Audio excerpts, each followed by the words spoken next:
Good evening, everybody. So, knock down or get up there. So, I've had a pretty good day so far. Joe, you've had a good day so far?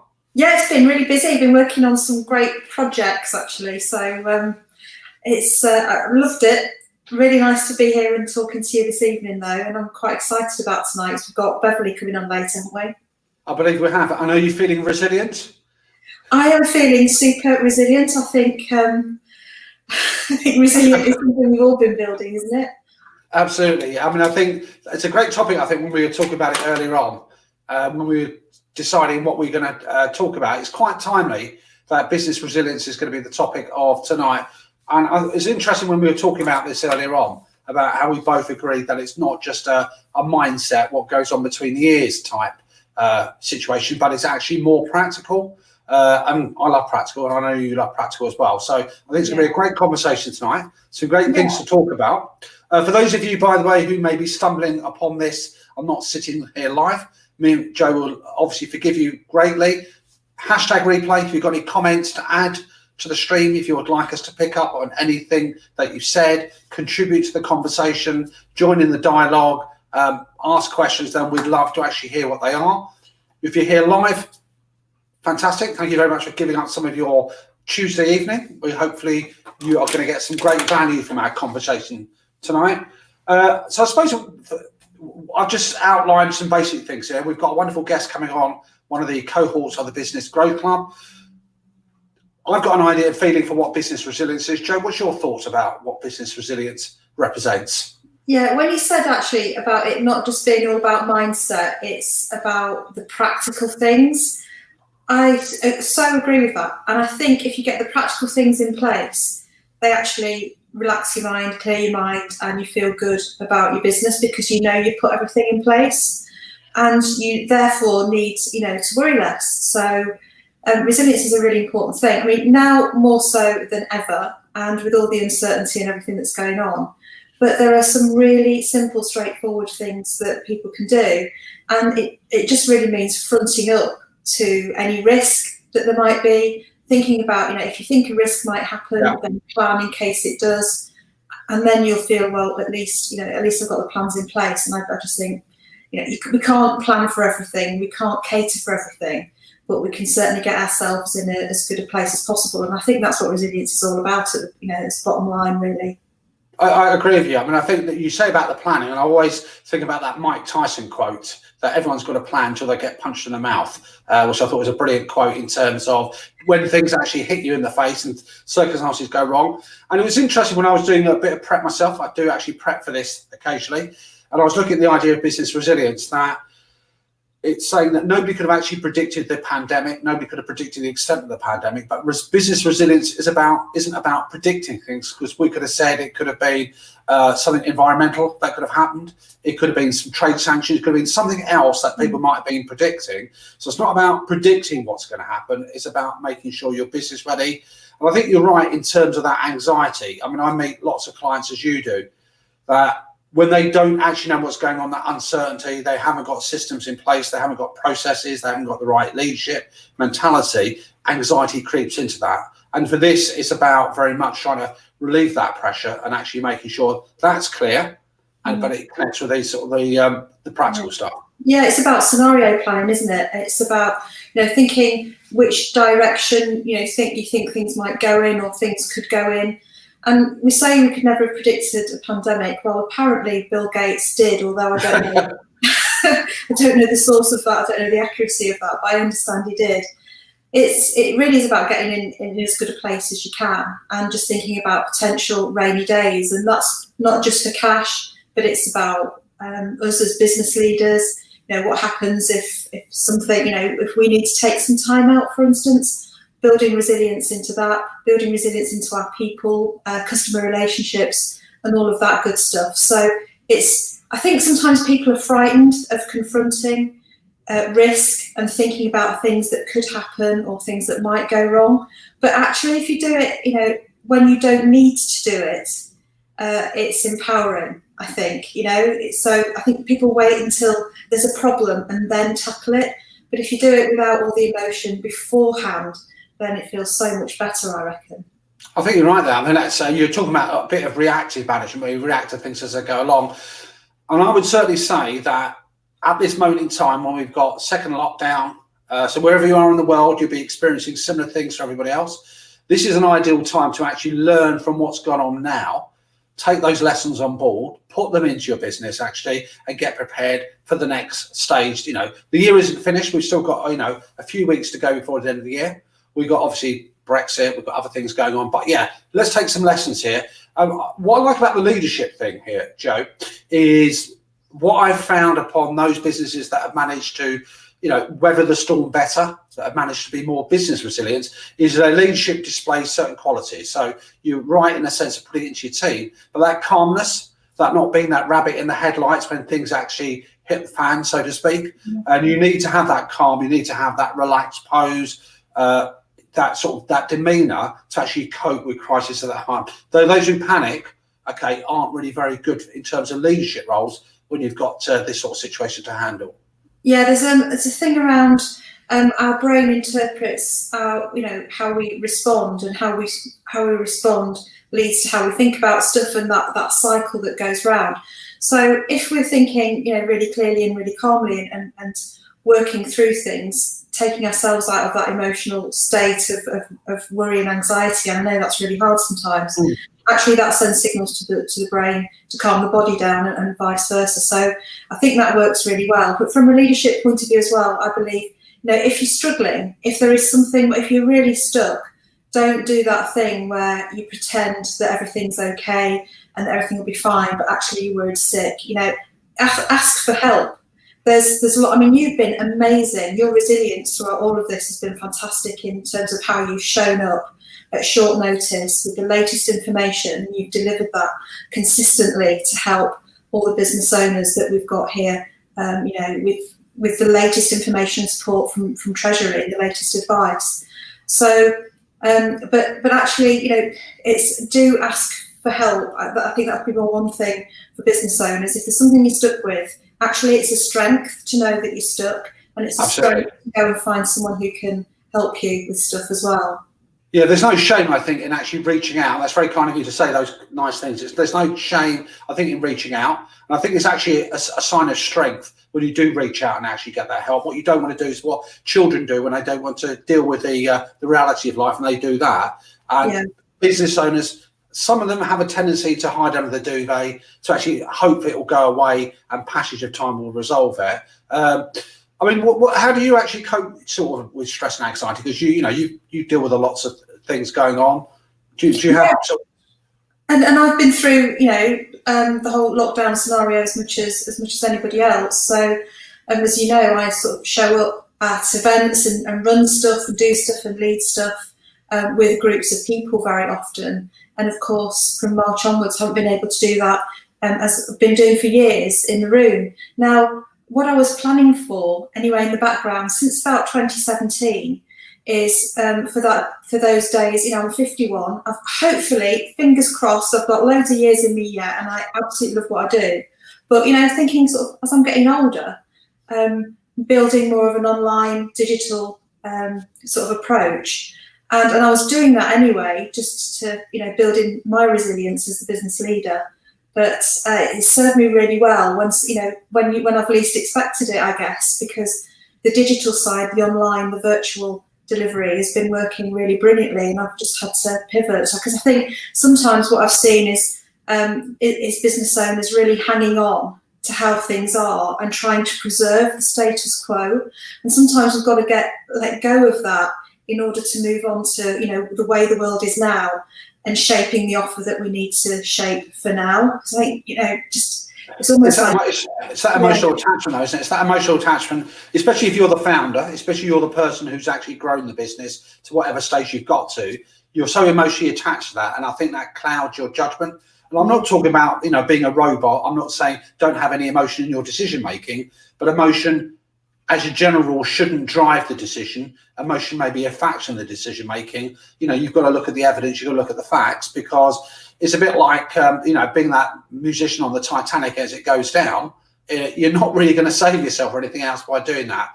So I think our minds, it's that old thing about minds coming into play about making us too closely attached to it. And I think some of that comes from, which is us moving into the next aspect of business resilience, is not actually understanding what's going on under the bonnet, not having that highlighting of costs, transparency about what's going on with cash flow, not actually understanding where your money's coming from, what's going on. And that lack of uncertainty, that lack of knowledge, I think for me, is another thing that I found with resilient businesses is about understanding the finances in their business as well. Yeah, definitely. I mean, it's about building a great business model that has resilience in it. So, any over-reliance, whatever time, whatever's going on in the world, not just 2020, but at any time this applies. So any over-reliance on a small number of customers, any over-reliance on one product or service or one way of doing business, that in itself is building in a lack of resilience, because if there is some reason why you can't do business anymore with that customer, why that product or service is less relevant, for instance, then that takes away the resiliency. So it's about portfolio, I think, and having a number of options that are different but complementary, so that if one thing goes wrong over here, actually you can fall back on that one, maybe keep that one ticking over, but focus that one again when times are right, or maybe drop it if the world moves on. So thinking in that sort of portfolio approach, I think is just something we can all do and be doing to build in resilience how we do business.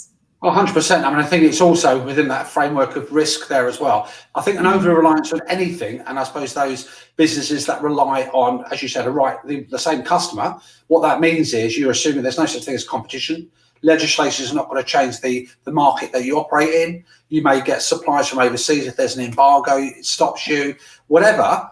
You suddenly relying on one individual, one supplier, key supplier, and actually that old cliche about all your eggs in one basket certainly comes to the fore when you've got that over-reliance. And I think you're right for what you said at the very beginning about, yes, it's heightened it. So I think the current pandemic has heightened the need to be more business resilient. But I think what I found, it probably sounds quite harsh, is when we were talking about it earlier on today, that a lot of businesses were exposed when the pandemic hit, just as they were exposed when we had the last recession, and they were fundamentally quite weak. They're fundamentally quite weak in leadership, in too much debt, in terms of high burdens of cost. Portfolio of products are coming to the end of their natural life, and all that happens is they just accelerated their doom much faster. One feels sorry for the people that were, made redundant and all the consequence on suppliers, but it's build it now so you're stronger in the future. Yeah, I think that's not all businesses that were. No, for sure. Yeah, I think. The businesses that saw very quickly that they needed to pivot and, that word again, the P word, and set up takeaway or delivery services. I've had a number of flyers through the door from local shops, gift shops, that are saying, actually, you can order from us online for Christmas, here's how you do it. So people are finding other ways of doing it, and I think that's really important, because what the recent months have done is, I said earlier that over-reliance on one way of doing business. Well, over-reliance perhaps has been a reliance on people being able to walk through the door and being physically present. That's the thing. And I think a great activity actually for people to try would be, at some point, maybe in the towards the new year, is to sort of sit down and write a note to yourself about to the person that you were in April, and see what you've learned, and also probably the other way, just sit back and reflect on those lessons learned and what you're going to carry forward into doing business in the future. Yeah, I think that's great. I mean, we're coming towards the end of the year. I know some people maybe think the year is nearly finished, but it isn't. It's a great time for reflection. It's a great time for planning. It's a great time for thinking also, just to get a little plug in there, being a little bit cheesy here, about a big Business Growth Club, which kicks off on the 25th of January of next year. So folks, if you are listening in and you think, what's this Business Growth Club they're talking about, then drop a comment in here. We'll add you to the mailing list. Details of that are there. The spaces are limited. I think we said 30 people, Joe, haven't we? Said no more than that. So we can give them a good experience. So, think about that one. And I would say, hitch onto the ride. Now, before we, I believe we've got a special guest, Beverley, who's drinking Earl Grey tea at the moment. What would be your final thoughts on the idea of business resilience? We talk about leadership. We talk about, it's not just for crisis time. It's about reflecting. It's about numbers. Is there anything else you think that's really important? Yeah, I think actually just sit down and look at your business from a structural, process, financial point of view. So obviously, wherever you can save costs and not do something that you don't need to do, you need to invest where it's appropriate to invest, and where you think you're aiming to get a return. Fantastic, keep investing. But don't spend. So keep cash. Look after your cash. Look after your investments. But also think about the contracts that you've got. Think about is somebody's notice period too long? Is it not long enough? Could a really critical person give you a week's notice and sort of walk? So think through all of those sorts of things, and think through yourself as if you're a solopreneur, put things in place that can if there's a time where you need to step back, maybe look after somebody else, or you want a break, or whatever it is, where the business can be a bit less reliant on you, where you've got a bit of backup. And there are numerous ways of doing that, through working with others and collaboration, or through going digital, or whatever. So just set yourself up for success and learn, I think, from this year, and make sure that 2021 is a fab year going forward. I think picking up on that point, Jo, it strikes me what you just described is very much like doing a due diligence checklist, as though you're going to sell the business tomorrow. You have to go through, make sure your house is in order, make sure you're going to know all the legal documentation that's there, understanding what's going on with your staff. So having a checklist, I like this at the best of times here. I think it's a great way to prepare your business, for that next chapter. Yeah, and something called business continuity, which is about thinking about where are the single or weak points of failure in the business. So are your IT systems robust? Are you looking after your business from a data and a cybersecurity point of view? Those sorts of things are essential to resilience as well. So resilience is actually a really wide topic.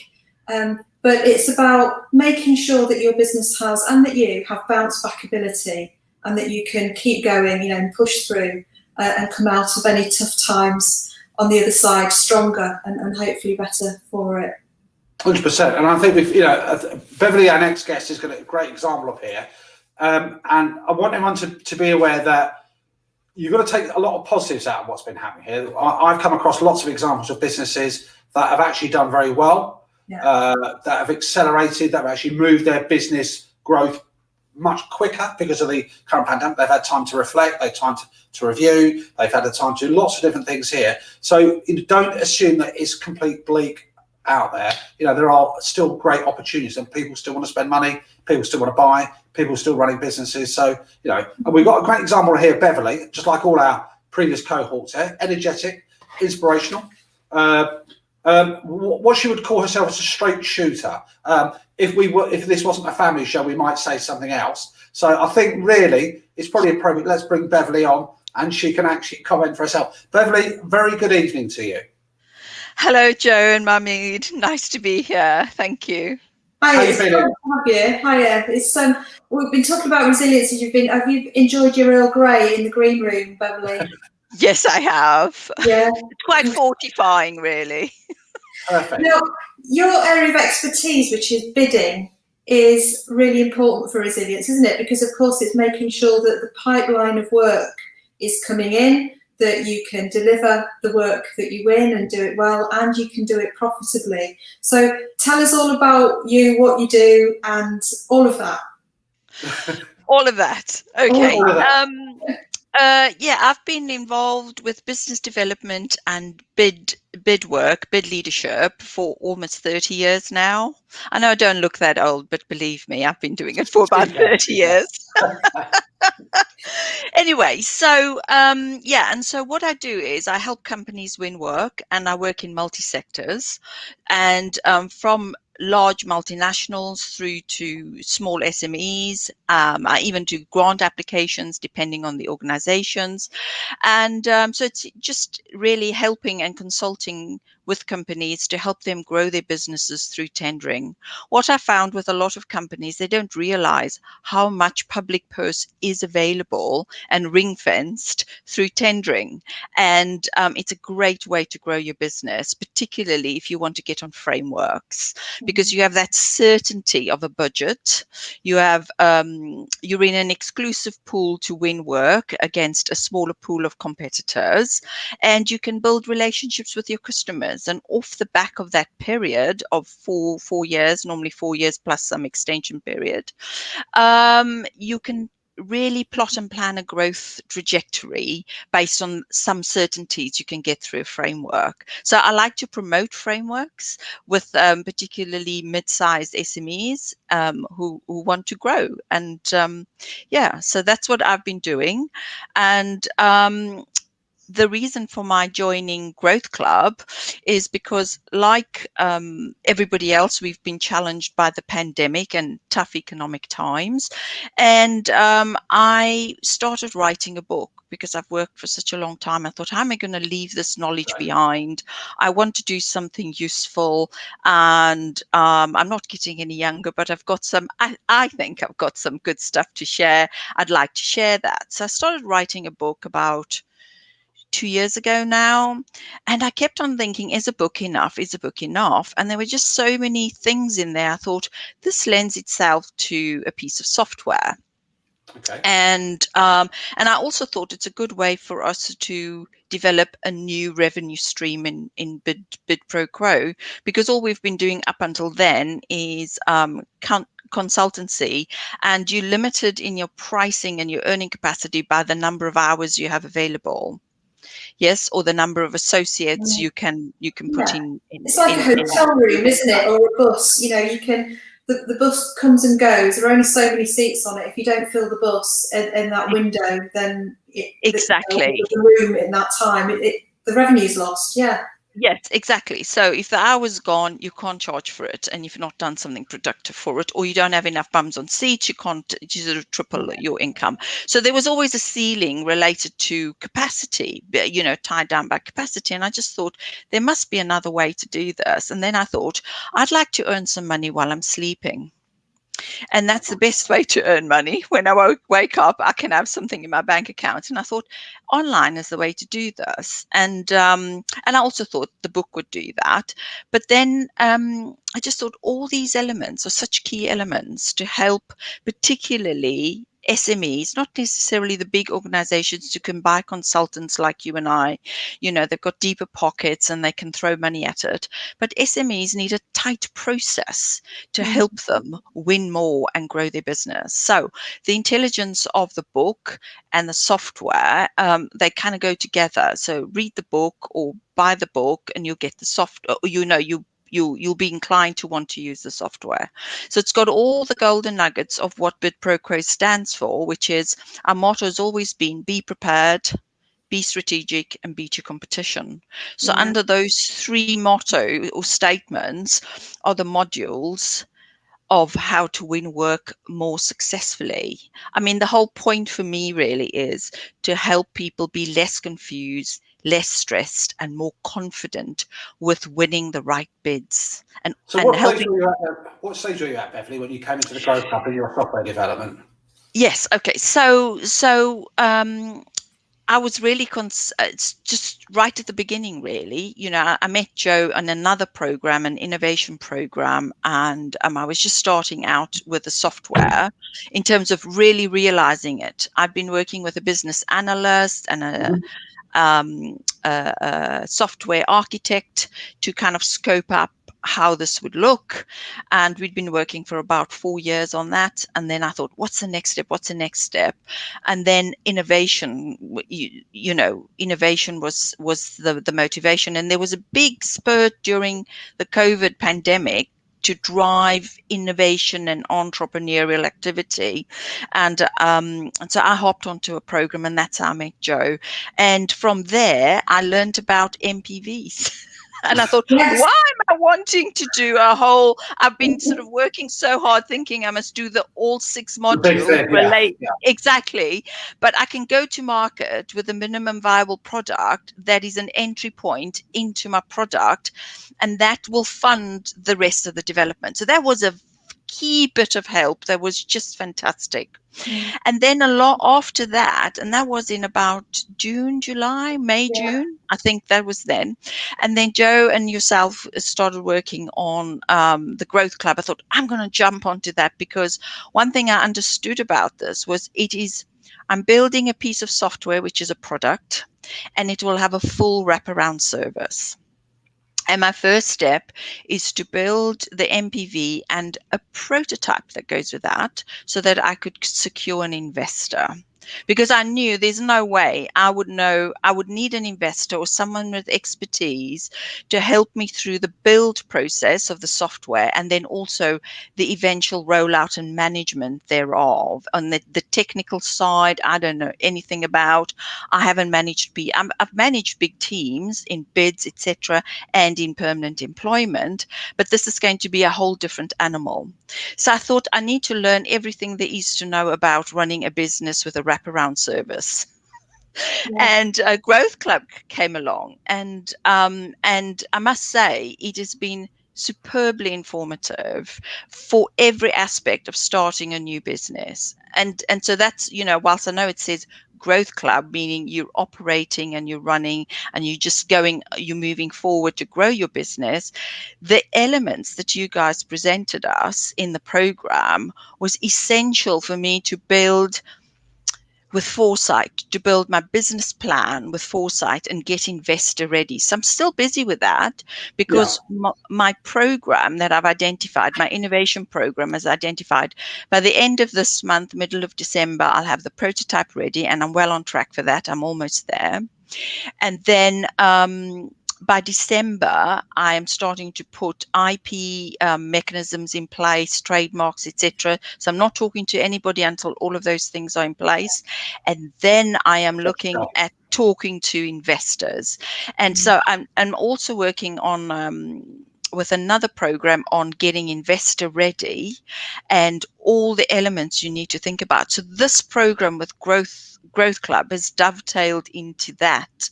And so I use some of the tools you've given me, and I'm building that picture and the proposition and the proposal and the pitch and all the elements that make up a good business. I mean, for me, I've said this many times in our thing, is I'm scared of the numbers. Everybody's scared of the numbers. It's not one of my greatest strengths, but one of the things you gave me that lovely template of forecasting. I could then understand how I pitch my price and why my numbers will make sense.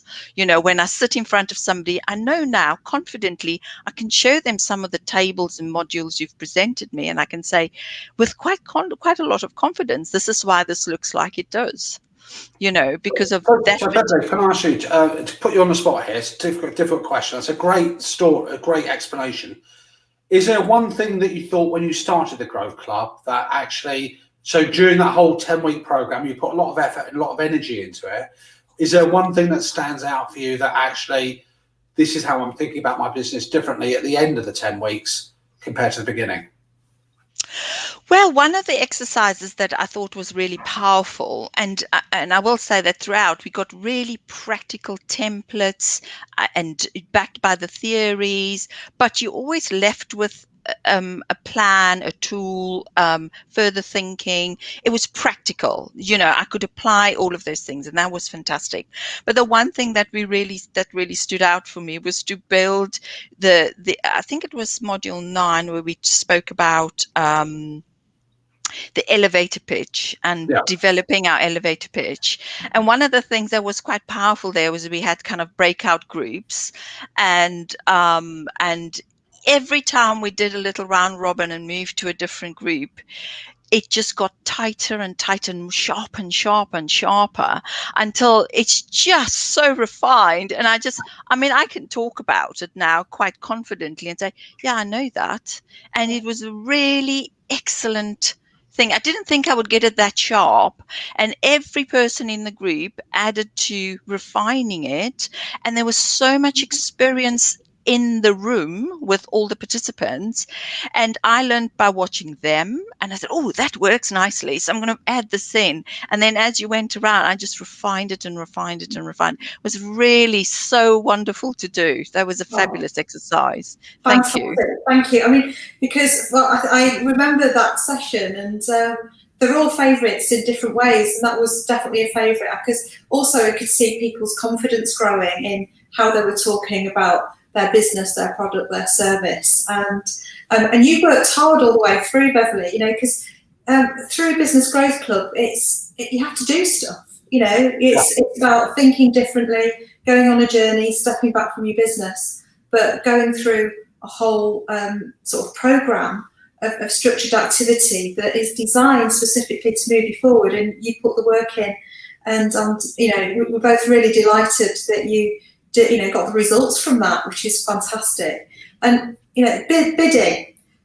Why should small businesses bid? Because so many of them say, you know, the paperwork, the bureaucracy. You know, you put a lot of work in, and then you don't win.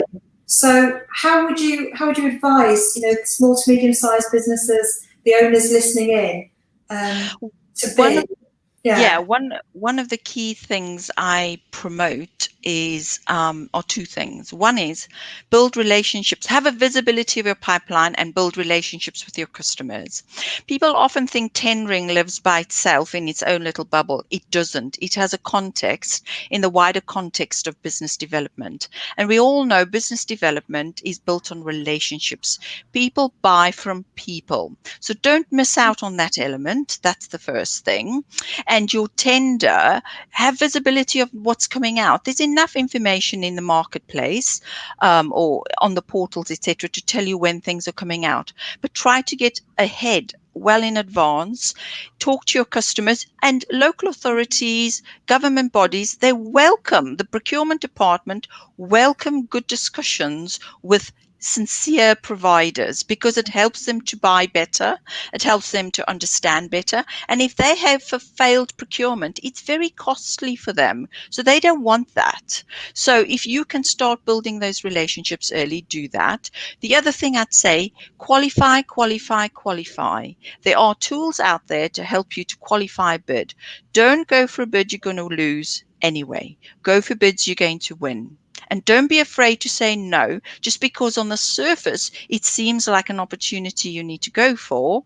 Be very clear about why you're going for it, how you're going for it, and calculating your win probability. And you don't only calculate that at the beginning, you'll calculate it at key points in the process to understand, because the customers, as you know, Joe, you know, they'll flood you with information. It's very confusing. They're working like headless chickens on their side to try and meet their deadlines, and as a result put you under a lot of pressure. So you either have the resources to manage all that information intelligently, or you can use a piece of software that's coming out with bid management that'll help you to do that.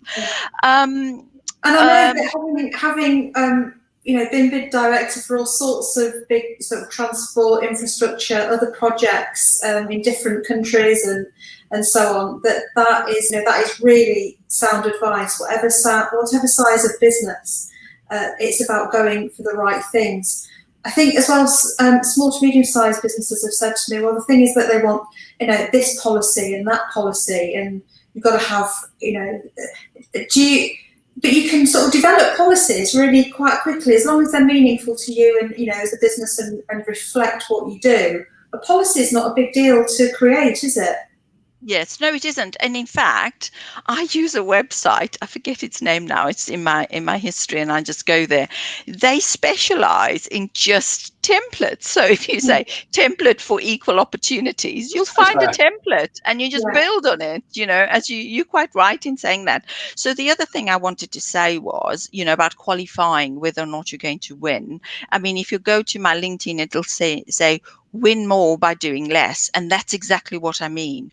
only go for the bids that you are going to win, or your probability of winning is higher, because the investment to run a bid is very expensive. While sometimes you're not putting out £1,000 or £2 million or whatever, you are, if you calculate the time spent on it and all the resources that's gone into it, it's a phenomenal cost. And that's one of the things the bid management software will do, is help you measure those costs, your win rates, etc. So you're constantly on top of whether or not this is a worthwhile process for you. And you can dip out at any time because it becomes cost prohibitive. I think So it's you're being more focused in you're being more focused in what you're bidding for. Would there be any sort of businesses that you would say that this tendering process isn't suitable for, Bev? I don't think so. I mean, the companies need to baseline their ability to deliver the service and meet the barriers to entry that the customer puts in place. I think also what SMEs or people don't understand is that bids are designed, or the way bids come out and what you need to do for them to win them, they're designed to eliminate you from the process. They're designed not to include you. So it's a very different mindset when you sit doing a bid. You kind of think, oh, we're going to win this with your positive hat on. But if you just step back and say, actually, this is all designed to weed me out, but how do I stay in the race? And what are all those elements that make it work for me? So a good audit initially to say, okay, go and look at bids that have gone out before, but you can go to Tenders Electronic Daily, and there are other services like that. You can look at bids what's gone before, and you can say, okay, if I looked at awarded bids in the last 3 years, and I do a bit of analysis on that, what could I have gone for? What should I have gone for? What would have worked? What wouldn't have worked, etc. And that will give you a good assessment of, is there a market for you in bidding? Is there an opportunity, real or imagined? Do you see what I'm saying? Because there won't be an opportunity where there's always opportunity, and opportunities in local authorities and government bodies and also major organizations who do main contracts like HS2, Hinkley Point C, sorry, I couldn't get that out, getting it confused with HS2. Too much tea. Those bigger programs, they run their own procurement programs for SMEs, and they also then have to jump through hoops. So it's not just local authorities or government bodies, it's bigger organizations who project managing or leading on big projects like HS2 or Hinkley Point C, or Highway England or something like that. I think as well, Beverley, that from what I've seen, because I've evaluated bids on the other side, as I know you have as well, is sometimes people are so focused on the technical prowess of their solution. There might be an engineering solution, for instance, but actually the people evaluating may or may not be engineers. So you've got to write for the engineers and write for everybody else as well, and make sure things really stack up. And I think I see so many businesses that aren't really clear on that elevator pitch, their unique selling proposition, their differentiator. They can't express it. So what you get is a very sort of technical thing that ticks boxes, but it doesn't go, I call them customer hot buttons. You press a button and the customer goes, wow, that sounds great. It's about putting those wow moments into the bid, as well as providing a great technical and compliance solution, because that's important too. So, Also, Joe, to take that one step further, is this the sales document the customer is buying. And one of the exercises you guys did with us as well, which was the whole feature benefit value, which was the precursor to the elevator pitch. And I did that exercise in quite a lot of detail before we ran the session. And it was really an excellent eye opener, because you would do that when you're doing a bid, isn't it? So these are the features of our solution. These are the benefits, but this is the value, Mr. Customer, and it's been priced for like this. So you can see that picture, isn't it? So people forget this is you're sending a message and working with a client for them to buy things. It's not just, this is what we can do. It's the weakest sales speech you could possibly do, is say, Mr. Kind, this is what we do, and now are you going to buy us? Whereas if you said it, this is what we do, what are your issues and problems? We understand it like this. What we do can match you like this. These are the benefits of doing it like this, and et cetera, et cetera, et cetera. That value proposition was invaluable, actually. It's much what they say, isn't it, about that customers, generally speaking, don't really care about you. They care what you're going to do for them. Exactly. And as Joe quite rightly points out, we're so focused on our solution is great. We're going to build a bridge, a cantilever bridge, and that's going to be solving your problem. But the customer might want a tunnel. Or they might want a pink or orange cantilever, or there might be a little feature that, I mean, sometimes in some of the big, I mean, I'm talking, in the hundreds of millions of bids, the value over the life of the contract that I've been involved with and won. Sometimes it's those small moments of thoughtfulness that really elevates the bid and stick in the evaluator's minds, as long as everything else, you need everything else to be there as well. And what about businesses that find, that go, well, there's so much competition out there, or I'm not as good as them, or they'll get it and I won't. It's important to be mindful of competition, isn't it? But not be put off by it, and also not to put your competition down when you're bidding. Do you agree with that? Oh yes, I never advocate. I mean, it's a poor show, isn't it? When you're slagging off the competition, it really just means you're not very confident. However, you know, as a company, you've got something of value to bring, and to understand your value, and as you say, to put it down on the paper, so that the client sits up and says, this person really understands me. And that's why in my Be Prepared module, I advocate certain research. And a lot of companies miss that step. There is so much in the public domain about companies, projects, tenders, the competition, the customer.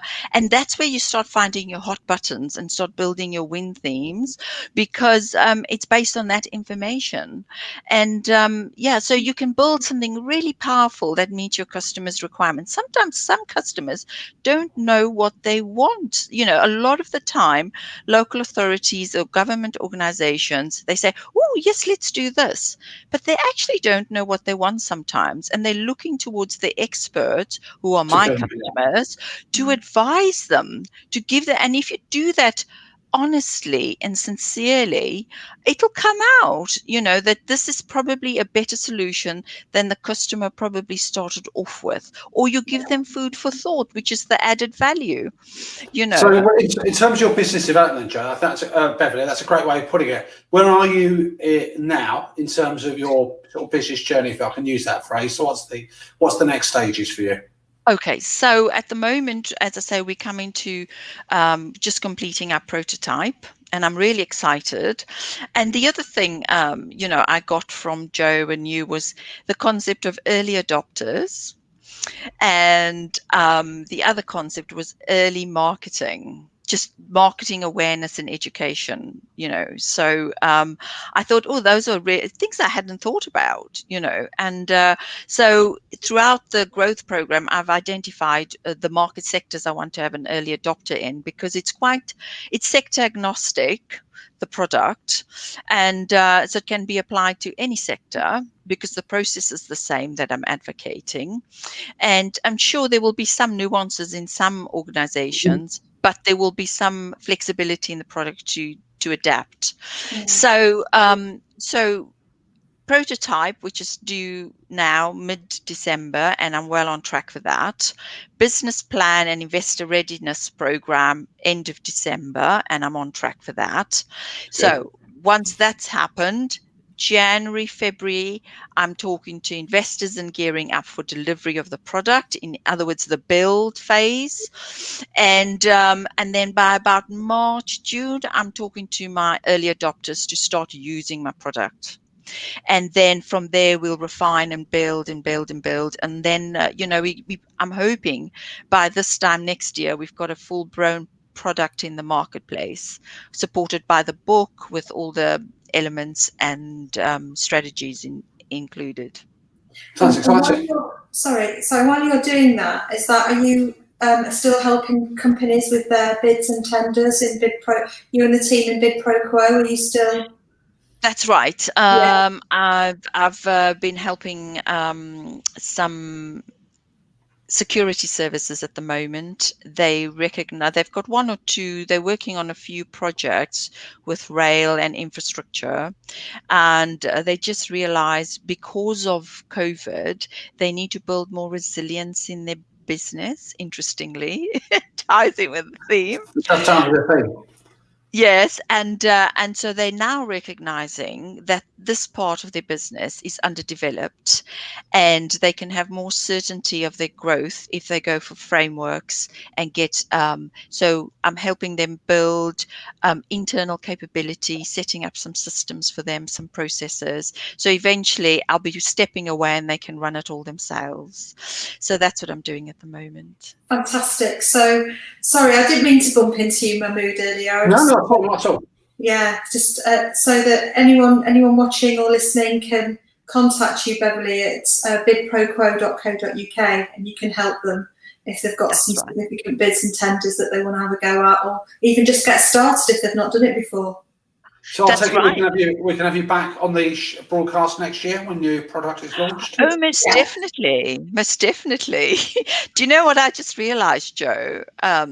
Many, many years ago, I did a tender for Bam Nuttall to Northumbria Water. And I remember looking on the website thinking, oh, I'm really impressed with Northumbria Water. They've got a woman at the head of the helm. And you know what? I just learned the other day that was you. We did win that bid. No, well, hang on. So at Northumbrian Water, the CEO is Heidi Mottram. So, but I have done. I work a lot for Northumbrian Water, and I thought that was you. The retail business. But is it Northern Rail? So, or East Coast that I used to lead. Yes. I just know that there was one opportunity I was doing, and I definitely remember your name, and you were right at the top. And I thought, isn't that amazing? Yeah. Isn't that serendipitous? Something I'm rubbing shoulders with tender royalty here. I set up. I did all the setup. Northumbrian Water won't mind me saying this. I did the setup for their retail business, which is now called Wave and run by Lucy, but a great business. But I did all all the stuff to really set up the retail business and get that ready. So that's why I was on that page. I think I know the page. I haven't thought about it in months, but I think years actually. But I think I know the page you've got in mind. Yeah. You should be anyway. Sorry, Mahmood. I don't know if Joe's got a mention in your book, perchance. Oh no, definitely. Well, I will be very interested to see the book, because I'm always working with bid teams, as you know, and bidding for clients and evaluating stuff. And I think we need a good resource that helps people show what they can do and create possibilities. So it's been brilliant talking to you, and I can't wait to see the book, and I definitely can't wait to see the software. Looking forward to it. So, Beverley, again, thanks very much for giving up some time tonight to come and speak to us. Thank you. I found out a bit more about your tender business, so I had a great idea about what a dynamic individual you were. So, if somebody's thinking about the Growth Club, what would your thoughts be to them? What one tip, advice would you give them? Well, I think at any stage, just come and learn. Avail yourself to learn about the fundamentals of what helps your company to grow. from looking at your customers to how you manage yourself as a leader, to how you position your business, to how you visualize your creativity and to grow your business and to pivot. It's the big 2020 word in the pandemic is to pivot, and then also the other thing is, more than anything else, the experience in the room is phenomenal. And you just learn so much from everybody. And we're all in this together. That's the other thing, which was really nice. We're in it together. You're not alone. Everybody's got same or similar challenges, and we help each other. And I thought that was really fantastic. Well, brilliant. Beverley, keep in touch. Thank you very much for coming across tonight. And we think you're fantastic too, Beverley. So thank 100%. you. 100%. So we're going to put you back into the green room now, Beverley. Obviously, if you want to add something to your tea, we can't stop you. But I know you've got some more work to do. So wine comes later, I believe. Yeah, well, I think we'll give wine a miss today. I've got too much to do. Fair enough. Beverley, listen, good evening. We'll catch up with you soon. Thank you so much. Thank you for your time. Bye-bye. Oh, what a great guest. Just like all our people. Yeah, she's awesome. Sorry, I don't mean to bump into you in my mood. I think it's a timing thing tonight. I don't know. This is, as I said, it's tender royalty on the show tonight. So, I'm nowhere in the same league as you and Beverley in terms of tenders. I've got lots of clients who've gone for them, think they're a waste of time because they require lots of energy, lots of time. They don't really go for them properly. They think it's always the big boys that get them, and there's like a little mafia that goes to that.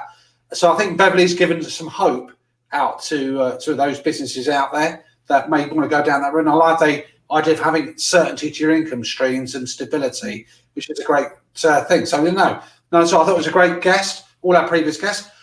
I believe next week's show, Joe, we've got another wonderful guest coming on, and it's quite appropriate because we're going to be talking about getting started with your marketing for growth. And the guest we've got coming on next week is May King. Yeah. We'll announce some details later on. So what do you think about next week's guest, and what do you think about the guests we've had on this series so far? I love them all, and it's been an absolute delight to work with every single one of them. I'm really grateful to them, as I know you are, for giving up the time to be with us. And May King is also making sound. She's the FOMO creator, and she's got such an energy, such a vibe, but a deep understanding of how social media works and what it can do for you and your business. And I always learn so much from her every time I hear her speak. So it's going to be a good one, that one. Absolutely. So what's your business resilience? We've talked about, the practical stuff. It's not just mindset. We've talked about it's about having flexibility in your cost structure. It's about flexibility in your thinking, having that good leadership style, not getting like a rabbit in the headlights, business processes. What would be the one big takeaway that you'd want to share with people when they think about business resilience? I actually liked Beverley's expression when she said, be prepared. And be prepared in times where you don't need to be prepared. So it's like, it's like relationships. Relationships are an investment. That, it's important to support people all the time, not just when you need somebody's support back. And business is the same. Just be prepared, put things in place, and therefore it'll just really release a lot of the stress and anxiety when times do get tough, because that's life, isn't it? It's part of business. Absolutely. And I think you're right there. I mean, I think in the sense that if you get to grips with the reality of what's going on in your business, if you take control of it, you take command of it, you get to grip with your numbers, it's amazing how cathartic and how much of an anxiety relieving process that can be here. So if you want to reduce the anxiety, if you want to reduce the uncertainty, if you want to reduce all your sleepless nights here, grab your business, take it seriously, get to grip with the numbers, be resilient and plan. And we can help with that, and we do help with that. And I know that through everything that was going on this year, our Business Growth Club members have really benefited from having some structure, sense of direction, building forward in spite of what's going on, and actually making the most of the opportunities created. So come and join us. Absolutely. So look, we want you to join. There's details in there. We'll add them later on. But for that, have a great week, everybody. We'll look forward to seeing you all next Tuesday. See you then. Bye. See you then. Bye.